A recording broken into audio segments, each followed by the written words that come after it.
Salut tout le monde, j'espère que vous allez bien. Aujourd'hui, on va se retrouver pour la review d'Over the Limit 2010, un pay-per-view que je n'avais pas revu depuis 2010. Donc autant vous dire que j'avais pas beaucoup de souvenirs de ce show. Juste avant de faire la petite présentation du pay-per-view, comme d'habitude, il y avait deux points entre guillemets à retenir de ce show. De un, c'était la première des deux éditions d'Over the Limit. Et le deuxième point qu'il fallait retenir de ce show, c'était le dernier match de Batista à la WWE avant son retour en 2014, donc presque 4 ans sans voir Batista sur un ring de la WWE. Donc alors la présentation de ce pay-per-view, donc alors ce show s'est tenu le 23 mai 2010, donc c'était à Detroit dans le Michigan, c'était à la Joe Louis Arena devant 11 000 spectateurs, et le thème de ce pay-per-view c'était Crash de Fit for Rivals, un thème plutôt sympa. Voilà, donc la présentation de ce show est terminée, donc on va pouvoir attaquer la review de ce show. Donc l'opener de la soirée, c'était un match entre Drew McIntyre, qui était donc le champion intercontinental, face à Kofi Kingston, et donc c'était pour le titre intercontinental. Match qui a duré 6 minutes 30, donc c'est pas un match qui a duré très longtemps. Donc je vous avoue que j'ai pas grand chose à dire sur ce match, donc je vais revenir directement à la fin. Donc en fait à la fin on a Drew qui esquive le Trouble in Paradise de Kofi Kingston. Ensuite on a Kofi qui arrive à contrer le Future Shock DDT. Et ensuite il enchaîne avec le SOS. Et Kofi Kingston remporte le match et donc devient le nouveau champion intercontinental. Donc voilà, c'est la seule chose que j'ai à dire en fait par rapport à ce match, parce que le match en lui-même, il était vraiment quelconque en fait. J'ai vraiment rien à dire sur ce match. C'était un match pas mauvais c'était pas mauvais en lui-même, il était pas mauvais, mais c'était beaucoup trop court et il y avait vraiment rien d'incroyable autour de ce match. Donc au niveau de la note, j'ai mis 5,5 sur 10. Puis on va enchaîner. Donc ensuite, alors le deuxième match de la soirée, c'était un match simple entre R-Truth et Ted DiBiase Jr. Match qui était un tout petit peu plus long, il a duré presque 8 minutes. J'ai noté que j'avais complètement zappé cette période-là où Ted DiBiase venait avec la Million Dollar Belt, et il était également accompagné de Virgil, qui était également le manager de son père, Ted DiBiase Senior. J'avais vraiment complètement oublié cette période-là en fait. Pour ce qui est du match en lui-même, ça va être exactement comme pour le premier match. Je n'ai rien à dire sur ce match, donc je vais revenir à la fin. En fait, à la fin, comment ça s'est passé? R-Truth a réussi à porter son lie detector. Donc, vous savez, c'est quand il fait un peu la toupie, quand il tourne dans l'air. Voilà, il arrive à porter donc son lie detector sur Ted DiBiase pour remporter le match. Donc voilà, victoire de R-Truth. Et puis voilà, j'ai rien à dire sur ce match encore une fois, c'est des matchs vraiment quelconques, que ce soit celui-là ou le précédent. Donc au niveau de la note, j'ai mis 6 sur 10, c'était un peu mieux que le premier, mais il n'y avait vraiment rien de transcendant. Ensuite, on va enchaîner avec le troisième match de la soirée, et là ça devient intéressant, puisque c'était un match entre CM Punk et Rey Mysterio, à savoir qu'il y avait une stipulation autour de ce match. Si Rey Mysterio perdait, il devait rejoindre la Straight Edge Society, et si CM Punk perdait, il devait se faire tondre les cheveux. Donc il y avait, comme d'habitude dans des matchs comme ça, il y avait donc un fauteuil aux abords du ring. Alors, mon avis sur ce match, c'est pour moi le meilleur match de ce pay-per-view. C'est pas vraiment une surprise. Quant à CM Punk et Mysterio dans le même ring, tu peux espérer du bon, et c'est ce qu'on a eu. On a eu vraiment un bon match. C'est pas non plus un classique, mais c'était quand même un bon match. J'ai noté qu'au début du match, Punk en fait s'est fait balancer dans une barricade par Rey Mysterio, tête la première, et du coup en fait il a saigné, et du coup en fait les arbitres ont dû stopper un peu le match et recoudre en fait son ouverture, et puis du coup il saignait de la tête. Ce qui est un petit peu chiant, je me souviens d'un Joe Balor, je sais plus c'est lors de quel NXT TakeOver, c'était un petit peu pareil, ça avait complètement tué le match. Et bon là ça a été un peu moins... ça a un peu moins tué le match, je trouve. Ça a mis un petit peu de temps, c'est vrai, mais je trouve que ça n'a pas été non plus très pénalisant, mais c'est vrai que c'est toujours embêtant comme situation. J'ai également noté que pour moi le spot du match, c'est juste avant en fait que les médecins viennent soigner Punk. En fait, Punk a balancé Mysterio tête la première dans le fauteuil, Et c'était super violent en fait. Et je pense que Mysterio s'est vraiment fait mal pour le coup. Donc c'était vraiment un spot très cool. Et en fait, une fois que les arbitres ont permis à CM Punk de reprendre le match, ah bah ça a été un régal, c'était vraiment un match très propre, vraiment un très bon rythme, enfin de toute façon voilà, Mysterio et CM Punk ensemble dans le même ring, bah ça donne envie forcément, donc c'était vraiment un bon match. Et donc en fait à la fin du match, comment ça s'est passé? Eh bien en fait Mysterio a réussi à porter son 619, ensuite il a voulu enchaîner avec son springboard splash, comme il a l'habitude de faire. En fait CM Punk il était allongé, et en fait au moment où Mysterio tombe, Punk se relève, du coup ben, Mysterio se loupe, et on voit Punk en fait qui fait un peu le malin. Il était là en mode, vous voyez, je savais ce qu'il allait faire, je suis intelligent. Et en fait, il se recule en étant assis, en voulant faire un tombé, donc vraiment en mode prétentieux. Et en fait, Mysterio le chope par les bras et le surprend, et arrive à lui faire un genre de roll-up. Et bien Mysterio remporte le match là-dessus. Donc voilà, victoire de Rey Mysterio. Et du coup, eh bien, la tondeuse a marché. CM Punk, Jésus, s'est fait tondre les cheveux. À savoir qu'à la base, la Straight Edge Society s'en est pris à CM Punk. Et donc, ben, un mauvais joueur, il voulait le faire rejoindre la Straight Edge Society. Et en fait, Kane est venu aider Rey Mysterio. Et du coup, eh bien, CM Punk s'est fait tondre les cheveux. Et je vous avoue que le résultat était pas très beau à voir. J'essaierai de vous trouver une photo. C'était pas très beau à voir, on peut le dire. Si jamais votre coiffeur vous fait une coupe pareille, je pense que vous pouvez aller porter plainte, très clairement. Enfin bref, donc voilà, victoire de Rey Mysterio, c'était vraiment un bon match, c'était divertissant. Et pour moi, c'était le meilleur match de ce pay-per-view. Donc au niveau de la note, j'ai mis 8 sur 10 pour ce match. Ensuite, on enchaînait avec un match que j'ai bien apprécié également. Alors c'était un tag team match pour les Unified Tag Team Championships. Donc on avait les champions, David Hart Smith et Tyson Kidd, accompagnés par Natalia, donc la Hart Dynasty, face à Chris Jericho et le Miz. Match qui a duré un peu moins de 11 minutes, donc c'est une bonne durée. À savoir que le Punk Mysterio a duré 14 minutes, donc j'avais oublié de le préciser, donc c'était également une bonne durée. Donc voilà, ce match a duré 11 minutes. J'ai relevé deux choses par rapport à ce match. De 1, j'aimais bien la Hart Dynasty, c'est une équipe que j'aimais vraiment bien. Je pense que je suis pas le seul. De toute façon, je pense que vous le savez, mais j'aime bien la dynamique grand gabarit, petit gabarit. Et là, voilà, j'aimais vraiment bien cette équipe, la Hart Dynasty. Et deuxième chose que je voulais relever, Jericho Miz, champion par équipe, c'est vraiment un truc que j'aurais voulu voir en fait. Je pense pas que ça se fera dans le futur parce que Jericho est quand même âgé et que bon, je vois mal Miz et Jericho faire alliance maintenant. Mais j'aurais tellement voulu voir une équipe Miz, Jericho, champion par équipe. Je vous laisse un petit peu visualiser ce que ça aurait pu donner. Ça aurait vraiment pu donner quelque chose de très très très cool. Donc c'est vraiment dommage qu'on n'ait pas eu ces deux-là champions. Sinon, le match entre les deux équipes, il était vachement cool. Moi, j'ai vraiment bien aimé ce match. Il était rythmé. Il n'y a pas eu de botch. C'était propre dans le ring. En même temps, j'ai envie de vous dire, pareil, quand vous voyez les deux équipes, ça me paraît normal. J'ai noté qu'on avait eu un code breaker de Jericho à la volée sur Tyson Kidd, puisqu'il voulait lui faire un springboard clothesline. Donc j'ai vraiment bien aimé. C'était le spot du match.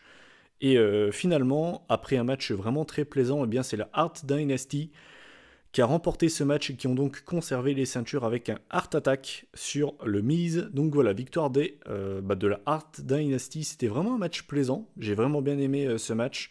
J'ai mis 7,5 sur 10, donc c'est pas un match qui était incroyable, mais c'était un match tag team plutôt solide. J'ai passé un bon moment devant. Donc voilà, on enchaînait. Les deux premiers matchs étaient pas folichons. Les deux matchs qu'on suivi étaient quand même bien mieux. Et puis alors là, on va assister à la dégringolade du pay-per-view. Puisque donc, le prochain match, c'était une énorme affiche, c'était Randy Orton contre Edge. Les deux s'étaient déjà affrontés, si je veux pas dire de conneries, mais je crois qu'ils s'étaient affrontés genre à Vengeance 2003 ou 2004, je sais plus, dans un match qui avait genre duré presque 20 minutes, je crois. Le match était vraiment très bon entre les deux. Je vous conseille d'aller le voir si vous l'avez jamais vu. Et c'est vrai que quand tu vois sur le papier Edge Randy Orton en 2010, c'est quand même un marquee match, c'est quand même un match qui donne envie, avec deux énormes visages de la WWE, ça donnait vraiment envie, que ce soit sur le papier ou bien même dans le ring. Je pense qu'un Edge Randy Orton, même en 2010, ça aurait vraiment pu donner du bon. Et ce match m'a énormément déçu, je vous dis franchement, ce match m'a vraiment vraiment déçu. Bon, déjà pour la fin, je pense, si vous l'avez déjà vu, vous savez de quoi je parle, mais pas que. Alors, le match a duré 13 minutes, donc la durée, j'ai pas vraiment à me plaindre par rapport à ça. Et le match en lui-même, je vais être franc avec vous, eh ben, c'était sloppy. C'était lent, c'était vraiment très très lent. Il s'est passé presque rien pendant ce match. Et je trouve que c'est pas une honte, faut pas, peut-être pas non plus exagérer, mais on a Edge et Randy Orton. Et je vous dis franchement, j'attendais vraiment beaucoup plus de ce match. J'ai vraiment été déçu parce que c'était presque le néant. Je vous dis franchement, c'était vraiment le néant ce match. Et puis ben, je vais revenir à la fin parce que c'est très clairement le moment de ce match. Et je vous avoue que j'ai eu un fou rire. Quand je l'avais vu en direct à l'époque en 2010, j'avais eu un fou rire. Alors je sais qu'il faut pas se moquer de ça normalement, mais c'était nerveux. Je suis vraiment parti en fou rire pour le coup.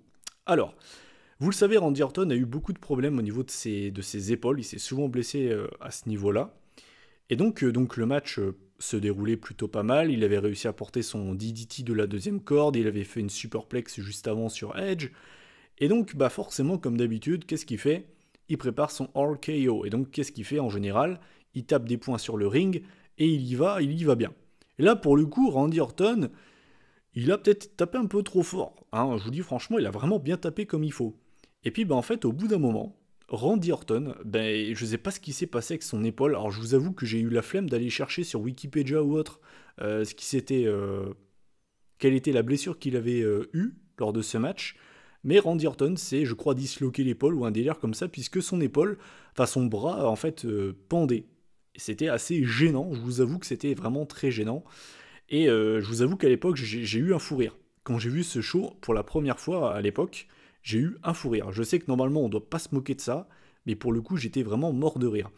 Donc voilà, bah, du coup, je vous avoue que bah, les plans du match ont été modifiés. Hein. Et du coup, comment est-ce qu'ils ont fait pour finir ce match? Parce que oui, même quand un catcheur est blessé, il faut finir le match. Eh bien, ils ont été à l'extérieur du ring et en fait, ils ont fait un double décompte extérieur. En fait, Randy Orton a esquivé un spear de Edge dans la barricade à 9 et les deux en fait ont été décomptés extérieurs. Donc, pas de vainqueur, double count out. À mon avis, vu qu'ils ont fait un double décompte extérieur, je pense que celui qui devait gagner le match à la base, ça devait être Randy Orton. Parce que si jamais ça devait être Edge, bah, il l'aurait fait gagner par décompte extérieur. Donc à mon avis, c'est Randy Orton qui aurait dû remporter ce match à la base. Mais voilà, donc du coup, la fin a dû être forcément improvisée et modifiée. Mais tout ça pour dire que ce match était une énorme déception pour le coup. C'est l'une des grosses déceptions, je pense, de l'année 2010 en termes de potentiel match de l'année. Je vous dis franchement, Edge Randy Orton, ça aurait vraiment pu donner un très bon match. Et là, pour le coup, ça a été vraiment une grosse déception. Donc au niveau de la note, j'ai mis 4 sur 10. J'ai pas trop pénalisé la fin parce que c'est pas de leur faute, hein, tout simplement. J'ai surtout pénalisé le match ce qui s'est passé avant en fait parce que le match a quand même duré 13 minutes. En enlevant la blessure, tout ça, allez, le match a duré 11 minutes. Donc en 11 minutes de temps, ils ont quand même eu le temps de nous proposer quelque chose. Et franchement, je me suis vraiment ennuyé pour le coup. Donc j'ai mis 4 sur 10 et c'est pour moi la déception de ce pay-per-view. Ensuite, on va enchaîner dans les points négatifs avec donc le match pour le World Heavyweight Championship. On avait le champion Jack Swagger qui donc remettait sa ceinture en jeu face au Big Show. Match qui a duré 5 minutes. Donc bon, je vous fais pas un dessin, vous savez déjà ce que j'en pense. Forcément, c'est beaucoup trop court déjà. De base, 5 minutes pour un match normal, c'est pas assez. Quand c'est un match pour le titre poids lourd, c'est encore pire. Et bon, déjà de base, il y a des matchs, avant même de les avoir vus, tu sais déjà que tu vas pas assister à un match d'anthologie. Et là, c'est un petit peu le cas. C'est-à-dire que quand tu vois que tu vas avoir un Jack Swagger Big Show, tu te doutes que ça va pas être terrible. Mais là, franchement, les gars, ils ont fait vraiment très très fort. Parce que, au pire des cas, tu aurais pu avoir un match passable, correct, moyen. Et au final, ça a été le pire match de la soirée. J'ai trouvé ce match absolument inintéressant et surtout vide. Vraiment, je pense que le mot qui décrirait le mieux ce match, c'est vide. Vide. Il ne s'est absolument rien passé dans ce match. J'ai juste noté très rapidement que le Big Show a dominé le match, que Jack Swagger a voulu se concentrer sur la jambe gauche du Big Show. Au final, ça n'aura servi absolument à rien. Et en fait, à la fin du match, comment est-ce que ça s'est passé? Vous allez voir pourquoi ce match est vraiment mauvais. Eh bien, en fait, Jack Swagger a été chercher son titre et a frappé le Big Show avec. Donc voilà, victoire donc du Big Show par disqualification. Vous le savez, on ne peut pas gagner un titre comme ça. Donc du coup, Jack Swagger reste champion.